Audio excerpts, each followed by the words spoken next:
अस्सलाम वालेकुम, मेरा नाम लाइबा ज़फ़र और आप लोग मेरा यूट्यूब चैनल देख रहे हैं। अगर अभी तक आप लोगों ने मेरा यूट्यूब चैनल सब्सक्राइब नहीं किया तो मेरे चैनल को लाइक करें, सब्सक्राइब करें और नोटिफिकेशन के बटन को ज़रूर क्लिक करें। हमास और इसराइल के बीच में जो वॉर चल रही है 7 अक्टूबर से, उसके हवाले से मैं आप लोग को अपडेट करती हूँ। और आज की अपडेट ये है कि साउथ अफ्रीका ने वो कर दिखाया जो कोई भी मुस्लिम कंट्री नहीं कर सका, यानी इंटरनेशनल कोर्ट ऑफ जस्टिस में इसराइल के अगेंस्ट केस फाइल कर दिया। और केस ये है कि निहत्थे मुसलमानों का कत्ल।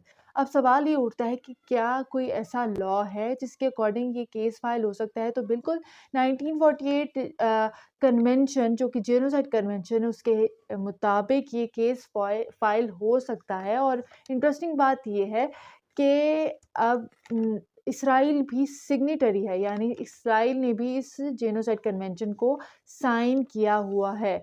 लेकिन एक यहाँ पर जो क्लाइमेक्स है वो ये है कि इंटरनेशनल कोर्ट ऑफ जस्टिस भी यूएन के एक ऑर्गन है, यानी उसकी ही बॉडी है और उसी तरह वर्क करती है। और आप लोगों ने पीछे देखा है कि यूनाइटेड नेशन में जो भी रेजोल्यूशन पास की है तो उसका कोई फ़ायदा नहीं है, वो मेरली एक टूथलेस पीस ऑफ टाइगर है। मतलब उसका कोई फ़ायदा नहीं है, वो सिर्फ़ पीस की एक बॉडी है। उसी तरह इंटरनेशनल कोर्ट ऑफ जस्टिस भी है। इस पे मैंने जितना भी रिसर्च किया है उससे मुझे पता चला है कि उसकी भी इतनी ही वैल्यू है जितनी यूनाइटेड नेशंस की है। ऑब्वियसली वो उसकी बॉडी है। इसके अलावा 11-12 जनवरी को इस केस की हियरिंग भी है, यानी इंटरनेशनल कोर्ट ऑफ जस्टिस ने केस फाइल तो कर लिया है और 11-12 जनवरी को इसकी हियरिंग भी। अब देखते हैं कि 11-12 जनवरी को क्या होता है। फर्दर 11-12 जनवरी को ही मैं आपको इसके हवाले से अपडेट दूंगी। अब बात करते हैं इंटरनेशनल कोर्ट ऑफ जस्टिस की वैल्यू की। मैंने थोड़ी सी रिसर्च की है और मुझे पता चला है कि तकरीबन 50% केसेस पे आज तक इम्प्लीमेंटेशन हुआ है। 2 साल पहले 2022 में, क्योंकि अब ऑब्वियसली यूक्रेन और रशिया की वॉर को 2 साल ही होने वाले हैं फरवरी में, तो इंटरनेशनल कोर्ट ऑफ जस्टिस में रशिया के अगेंस्ट फाइल की गई थी कंप्लेन, लेकिन फिर भी कुछ नहीं हो सका था रशिया के अगेंस्ट। इसके अलावा 2019 में यूनाइटेड नेशंस यूनाइटेड स्टेट्स यानी यूएसए के अगेंस्ट कंप्लेंट की गई थी कि ईरान पे जितनी सैंक्शंस इम्पोज की गई हैं उनको थोड़ा लाइट किया जा सके, लेकिन उसको भी किसी ने नहीं माना। इसके अलावा पाकिस्तान का जो वाटर डिस्प्यूट केस चल रहा था और पाकिस्तान ने इंटरनेशनल कोर्ट ऑफ जस्टिस में इंडिया के खिलाफ कंप्लेंट की हुई थी, जिसमें इंडिया के अगेंस्ट फैसला है, लेकिन उस पर भी किसी ने कोई इम्प्लीमेंटेशन नहीं की।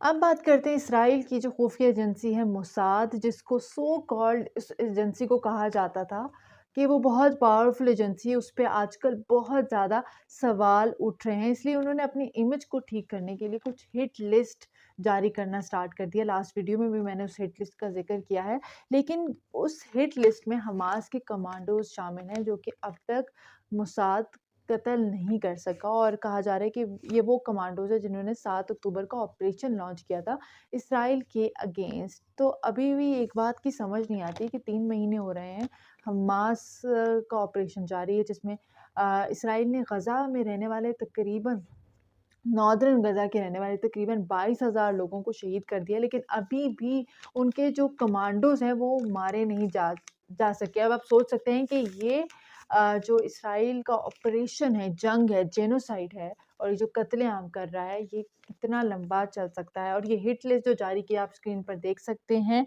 ये हिट लिस्ट याह्या सिनवार इनका नाम है और ये कहा जाता है कि ये हमास के कमांडोज़ हैं और काफ़ी इस हमास के ऑपरेशंस में शामिल भी रहे हैं और ये इनके हिट लिस्ट में शामिल हैं, जिनका वो टारगेट करना चाहते हैं। और कह रहे हैं कि ये मास्टरमाइंड है।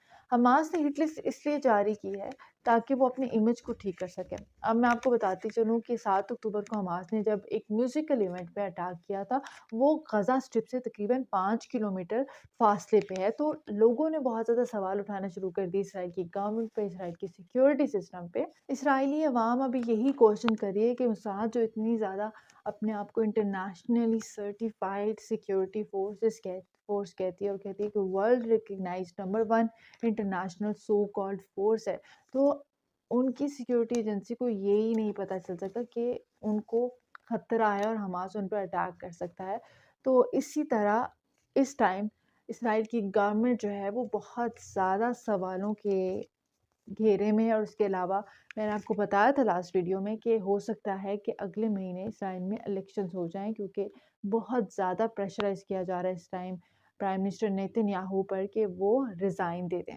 अब वाइड स्प्रेड वॉर के हवाले से बात करते हैं, जो कि इसराइल और जो हमास के बीच में वॉर है, ये कई जगहों पर फैल चुकी है, जिसमें रेड सी शामिल है, इसके अलावा लेबनान का बॉर्डर शामिल है और इसके अलावा ईरान भी शामिल होता हुआ नज़र आ रहा है, क्योंकि पहले ईरान स्टेटमेंट से था, लेकिन अब ईरान जो है वो रेड सी में शामिल हो चुका है, वो भी फेस टू फेस यूएस के अगेंस्ट। और आपने देखा कि ईरान में 2 ब्लास्ट भी हुए हैं परसों। जिसके बाद अब कल आईएसआईएस ने ये क्लेम किया है कि हमने ईरान में ये अटैक किया था। ये बहुत ही डिफरेंट स्टोरी बनती हुई नज़र आ रही है, क्योंकि पहले यूएस और ईरान के बीच में टेंशन चल रही थी रेड सी के बीच में, तो उसके बाद ये ब्लास्ट हुए, तो सारी उँगलियां उन पर जा रही थी कि ये अमेरिका ने कराया। हो सकता है कि आईएसआईएस के ज़रिए अमेरिका ने कराया हो। अब ये कहना कि अमेरिका ने डायरेक्टली कराया, ये भी गलत है, और आईएसआईएस ने ये एक्सेप्ट कर लिया कि हमने ये अटैक किया है, तो ये एक डिफरेंट एंगल की तरफ चलते हुए नज़र आ रही है। लेकिन ये भी हम देख सकते हैं कि आईएसआईएस और ईरान की पिछले कई सालों से दुश्मनी है, और वो कॉन्फ्लिक्ट क्या है?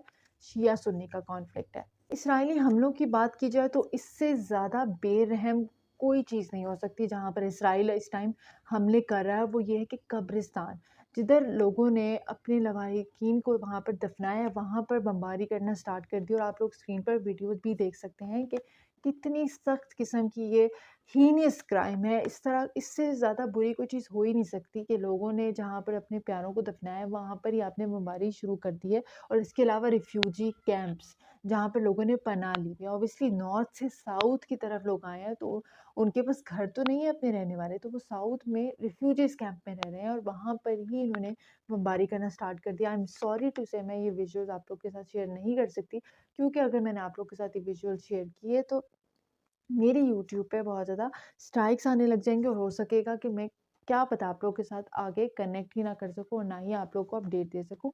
लेकिन आई एम श्योर आप लोग इस बात को समझ सकेंगे, और हो सके तो अल जज़ीरा में जाकर आप लोग इसके ग्राफ़िक्स भी देख सकते हैं। लेकिन ये ग्राफ़िक्स ऐसे हैं कि बंदा देख ही नहीं सकता, बस यही काफ़ी है कि बंदे को एटलीस्ट वहाँ पर पता चल सके कि सिचुएशन क्या चल रही है। हमास और इसराइल वॉर के हवाले से जो अपडेट थी वो मैंने आप लोगों के साथ शेयर की है, जो अब तक अपडेट हुई है कल शाम से आज अभी तक। और कल इंशाल्लाह नेक्स्ट वीडियो के साथ आऊँगी, नई अपडेट्स के साथ आऊँगी। जो मेन अपडेट्स होगी वो मैं आप लोग के साथ शेयर करूँगी। इसी तरह मेरे चैनल को लाइक करें, सब्सक्राइब करें और नोटिफिकेशन के बटन को ज़रूर क्लिक करें।